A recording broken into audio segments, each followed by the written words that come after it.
Hey y'all, it has been so long since I've seen you guys and been able to be in a video. But we are loading up an old chute that we can use, and we are heading over to our group of calves that we actually got blackleg in and lost several. We are going to do some booster shots, and we're going to give you an update on total numbers of how many we lost and just get this job complete. So let's head over there.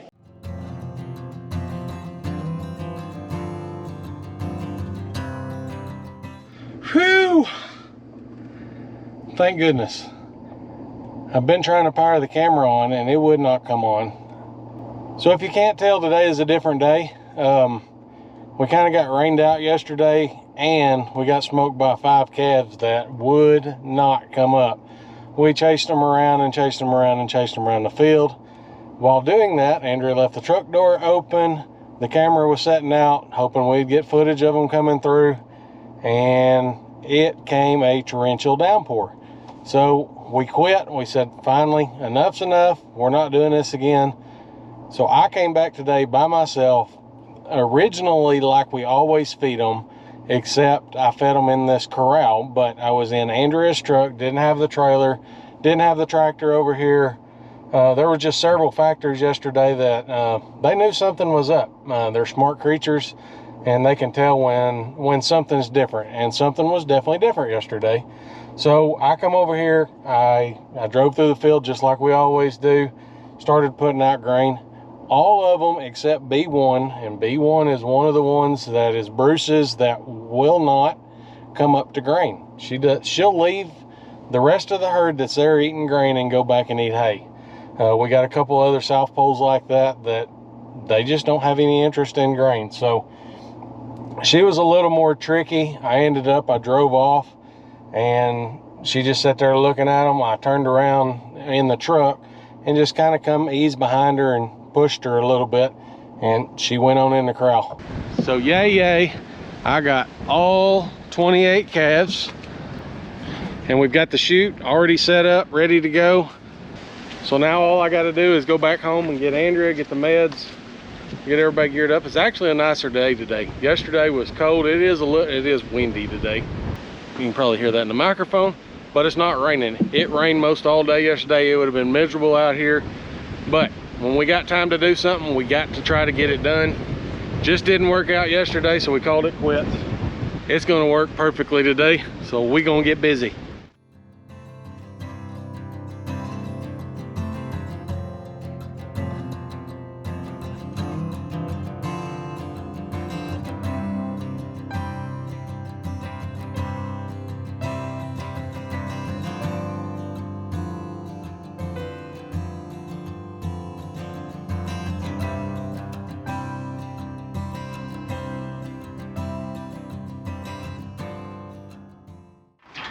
So it has been 3 weeks. We're about to give a booster. We had some questions on the last video, which I'm gonna link that video here, and you can kind of watch the beginning of the story. Had a blackleg outbreak. We wound up losing several, had just a disaster on our hands basically. Moved these calves to this pasture. Blackleg is a spore that lives in your ground. It can live in your water. It's basically everywhere here where we live in Arkansas. So you're gonna deal with it to some degree. We had let our vaccination plan or program get lax, to be honest with you. Move these calves over here, and what happens is the calves can ingest this spore. It can kind of lie dormant and really not cause them any problems, but you're just playing a risky game if you're not vaccinating. What happens is any type of trauma, if you move them, which we did, if you work them in a corral, any number of things can cause just a bit of a bump or bruise and injury and in their tissues, and then that will get the disease going. They're gonna die in a matter of hours, and it's gonna affect what they call your biggest, slickest, most beautiful calves, anywhere from like 6 months to 12 months, somewhere in there, up to maybe 2 years. Not necessarily gonna affect adult cattle as much, and that's what happened. They started just dropping dead on us. So we vaccinated, and we're about to give a booster today.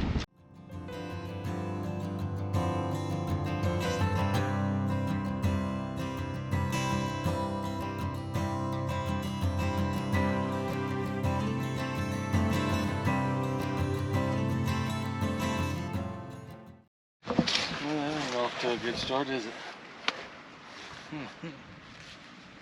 I guess just picking it up with a tractor, that popped that out of that hole down there. Alright, you're gonna have to pick up on that end, Mom. I'm gonna have to pick up here.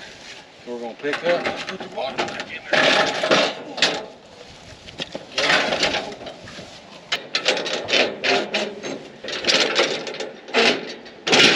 Alright, now we're cooking with bacon grease. Alright, this will pick it up. You know it's cooking with gas. I'm cooking with bacon grease. Okay. I like bacon grease. Let me in here.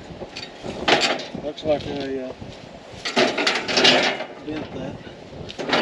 Will it open anymore? I bent it too bad.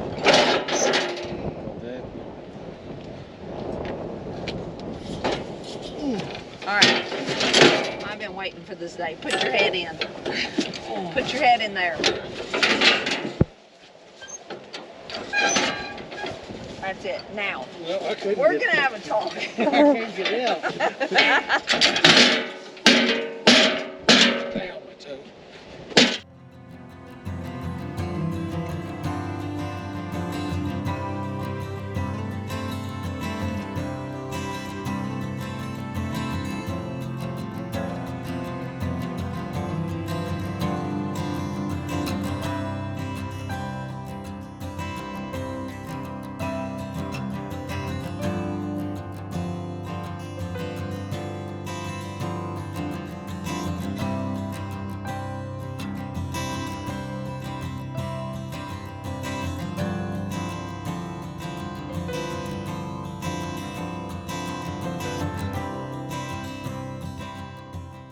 So while you're not likely to lose cows to blackleg like you are calves, a lot of people will still give a booster to their cows every year. It's a good idea. It just ups their antibodies, and you definitely want to give this booster to your calves to give them maximum protection. I want to show y'all somebody before I let her out of here.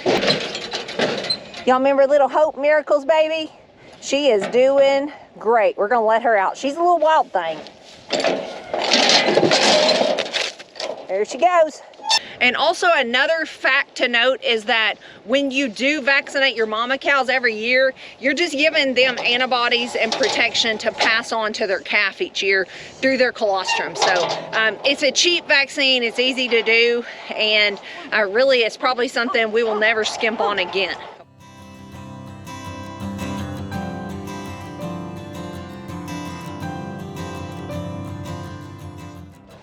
So this is actually called UltraVax 7.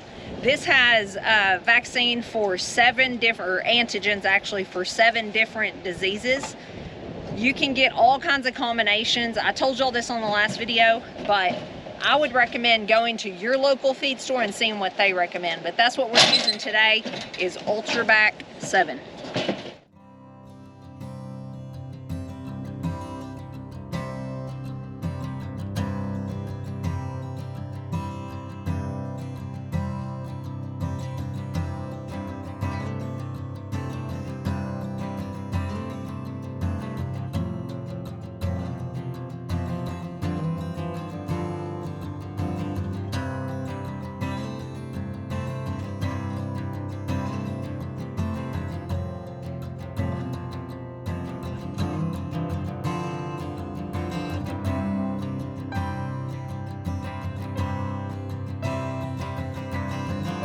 When we first started having calves die, we had moved them over here, like I told you earlier in the video, about a couple days before that. And anytime you wean a calf and then move it, that's gonna be some trauma and stress. Could have some injuries from the trailer or the loading chute or anything like that, some bruising. So we think that's what set this all in motion. We had 32 over here. We lost 4 of our best calves in the process, just died just within a matter of hours. There's really no signs. One of them, we had filmed vaccinating after the first one died, and you guys noticed it limping. You'll see that in that video. We noticed it as well, but at that point, if that's what it was, there was nothing to be done about it. That one wound up dying. So 4 out of 32, an eighth of them, or 12.5%. That's pretty bad. We're counting our blessings. It wasn't a whole lot more, but something you can see on this bottle I just held up a minute ago. This is enough to vaccinate 50 head, and then you'll need an additional bottle to do the second dose. But for $32.95, we could have kept 4 calves.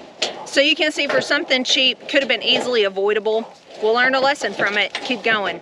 Hope this helps you guys in some way. We're going to finish up here and get out of here and go get back inside. We'll see you guys on the next one. Thanks for watching, and God bless.